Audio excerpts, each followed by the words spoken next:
Hey everyone, it's David Moyer. Welcome back to the channel. Today we're going to dive into some really crucial things that I would call some red flags if you're buying a home here in the Greater Dayton area. These can be things that can cost you tens of thousands of dollars after you move in if you don't know exactly what you're looking for, and they could potentially halt the loan process if you're financing the home. So I want to make sure that you're able to get into that property, have the education and knowledge that you need, and negotiate like a pro. So stay tuned, watch the video all the way through. Let me know if you have any questions or comments. And if this is your first time here, make sure you subscribe to the channel. I drop new topics every single week, and they will get you into that property and save you a lot of money. The first red flag we're going to talk about today are foundation issues. These are things that a lot of people think they know a ton about. They think they know exactly what to look for when it comes to foundation issues. But let me tell you, there are some nuances here in the Greater Dayton area when it comes to what foundations can do.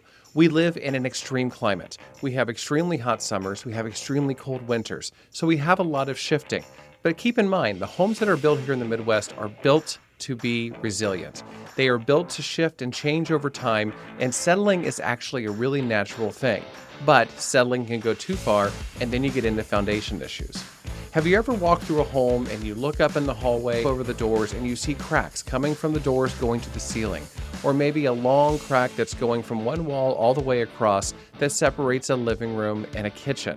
And the first thing buyers think, especially inexperienced buyers, is that this could be a foundation issue and they get scared about pursuing the home.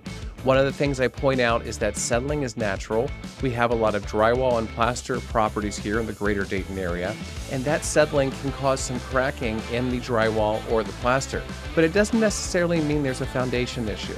Now, if we are starting to see doors that are sticking all over the place, sloping floors on the main living area, or if there's a basement in the property and we go down and we see cracks or fissures in that foundation that go all the way down to the bottom, where maybe we actually see some moisture that's coming through, that could be a foundation issue.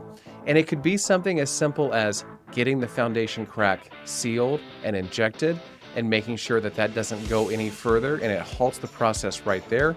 It can go all the way to waterproofing a basement or even slab jacking a part of a house to elevate it back up, get a warranty, and keep that property in good condition. So just because you see a couple cracks doesn't mean there's foundation issues. But if you have your whole house inspection and the inspector recommends that the crack that they see could be a foundation issue, the first thing that we want to do, and this is where I come in, is put you in contact with a structural engineer. That structural engineer is going to come out there and look at the property, the history of the property, the materials used, and what they see as being potentially a structural issue or something that is purely cosmetic. So finding these things in advance not only helps you as part of a negotiating tool if you decide to write an offer on that property, but will also help you save tens of thousands of dollars so you're not overlooking something that comes back to haunt you once you're the actual owner. This next red flag issue is something that I emphasize with my buyers, especially if they are using an FHA loan or a VA loan through the Department of Veterans Affairs. And these are the conditions that these loans require go through the entire loan process and complete the appraisal process. Once you buy a property, you have your financing contingency that includes getting the loan and getting the appraisal, and then you're doing your home inspection on the back end. But what an FHA and a VA loan appraiser does when they go out to the property is they look for certain things that the government has told them this home must meet these minimum standards in order to appraise. And those things can be as simple as, is there peeling paint around the windows? Is there peeling paint outside? Is there a storage shed on the property that has deteriorated over the years and has peeling paint?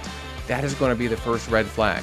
And you don't have to worry about looking for these things while you're looking at the home, looking at the neighborhood, looking at the appliances and the space. These are things that I'm going to help you look for as you're walking through that property so we can get ahead of them before we get too far along in the process if you decide to write an offer. Something else you want to look for is, are there any broken panes of window? Broken glass can be a big red flag. Now, you would think this would be a huge red flag for anybody buying a property, but specifically for an FHA and VA loan, if there's peeling paint or chipped glass or broken glass and that appraiser goes through there, that appraiser very well may say, hey, the value of this property is great, it appraises just fine for the contract price, but before I release this to the lender, I need you to repair the following items. And they will list out and show you pictures of the areas that need to be addressed before that appraisal is considered complete. So finding these things in advance, let's say for instance you see a broken window that has some peeling paint around the frame on the outside. What we're going to do in advance is we're going to tell the seller up front, hey listen, we are going with an FHA or VA loan. And we see that this window pane is broken. We see there's peeling paint around that. Is that something that you're willing to do upfront for us before we ever go under contract, and agree to that so that when the appraiser comes out, we don't have to resend them after those things are fixed?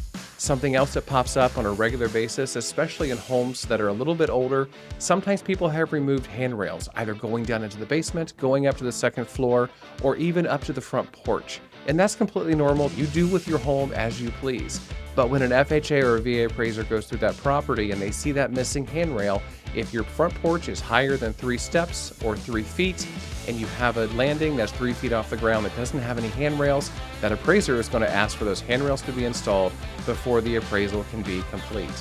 So you want to make sure you get the seller to take care of those things in advance, so that when you get there, if the appraiser sees those items, you don't have to then have the seller take care of those items after the fact and then send out the appraiser. Because that appraiser is not going to go back out there for free. There's still a trip charge. Either the buyer or the seller is going to have to pay for that appraiser to go out there a second time. So you might as well take care of things up front. And speaking of buyers or sellers taking care of those items, I've had this happen before as well with certain transactions.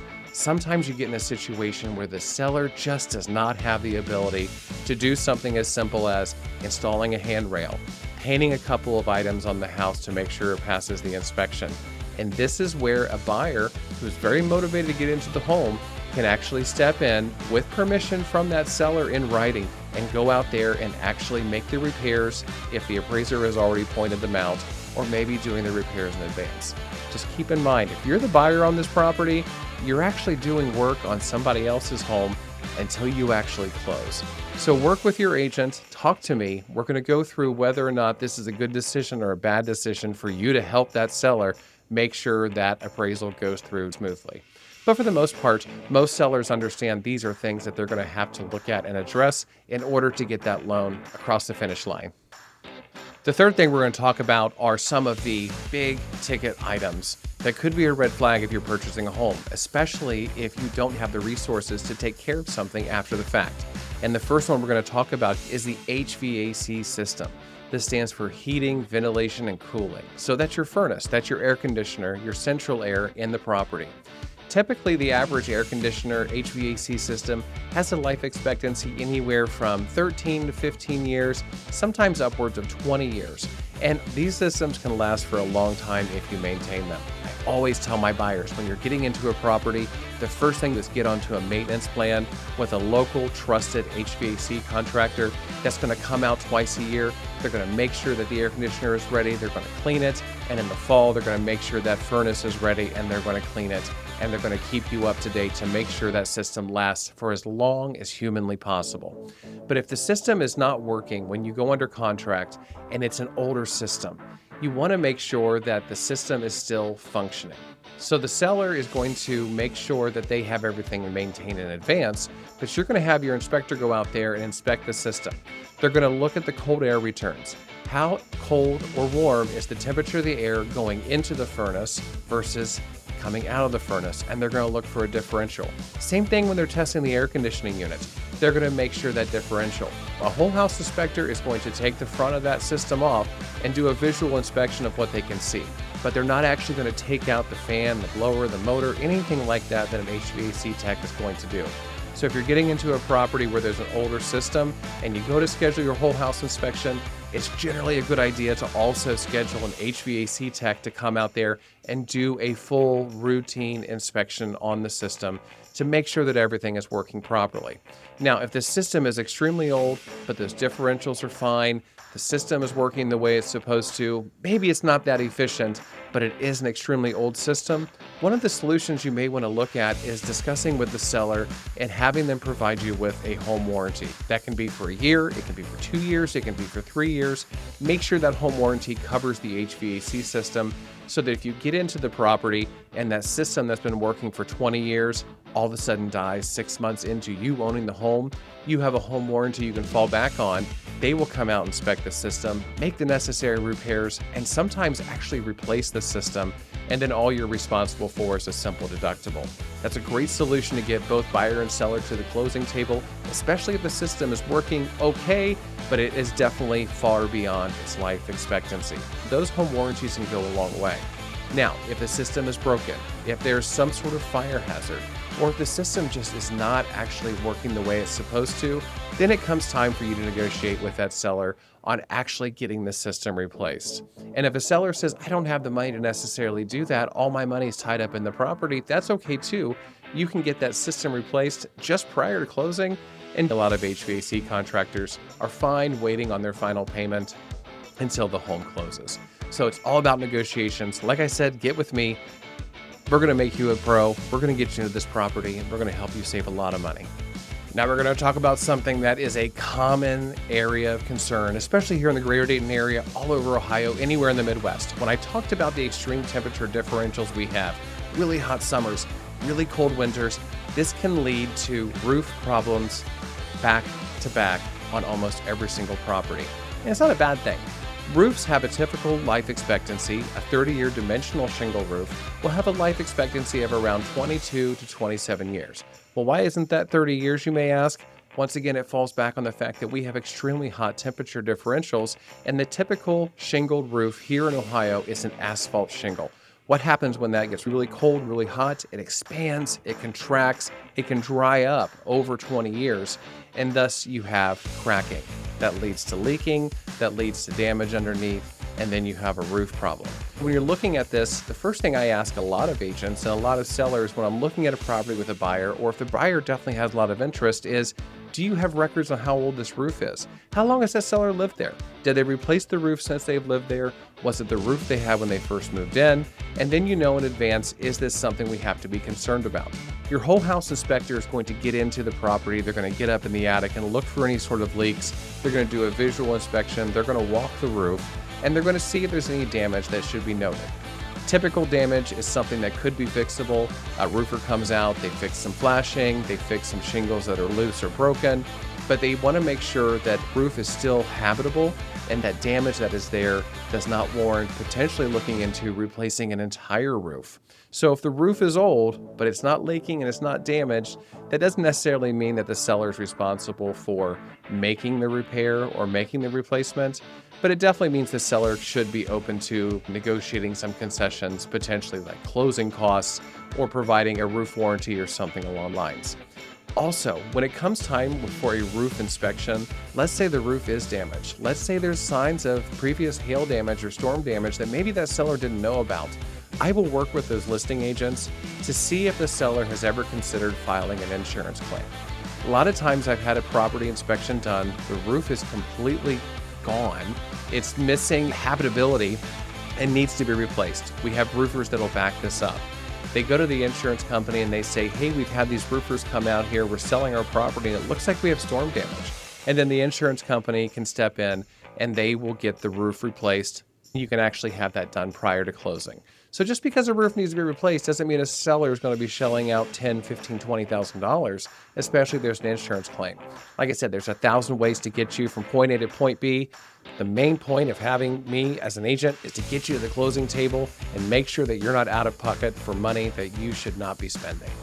Now we're going to dive in and talk about something that maybe a lot of buyers don't think about, and that is flood zones. Flood zones exist all over the country, and here in Ohio, they can vary from one area to another.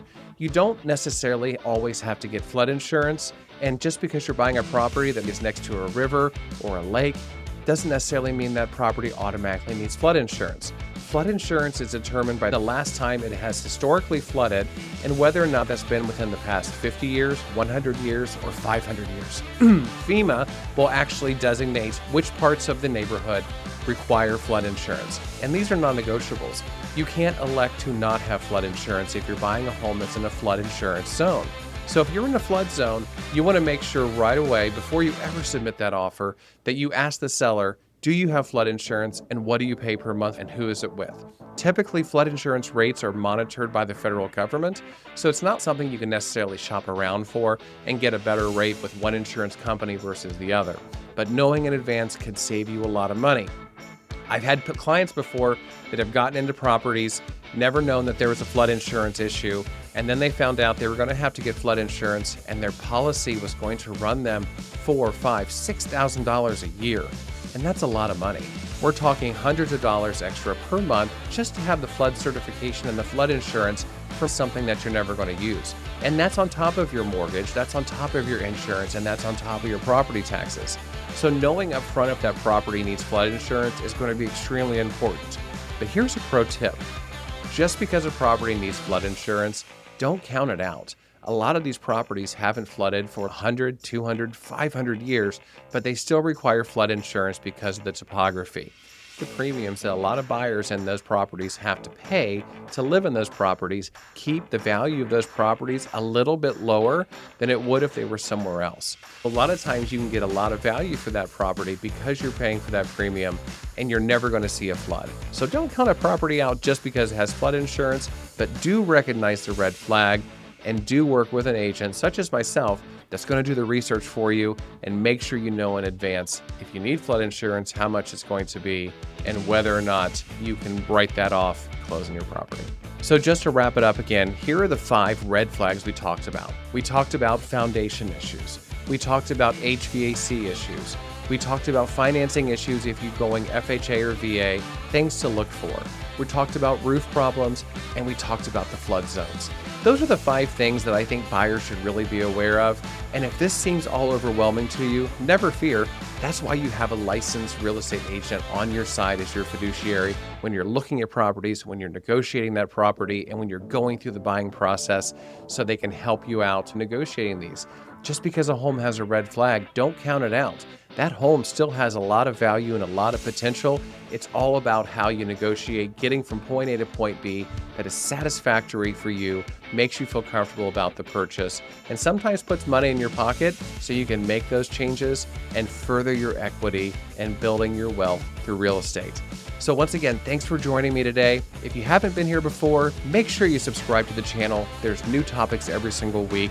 And if you have a comment, drop it in the DM. You can also go to my bio. All of my information is there. You can follow me anywhere you like on social media, Facebook, Instagram, even TikTok.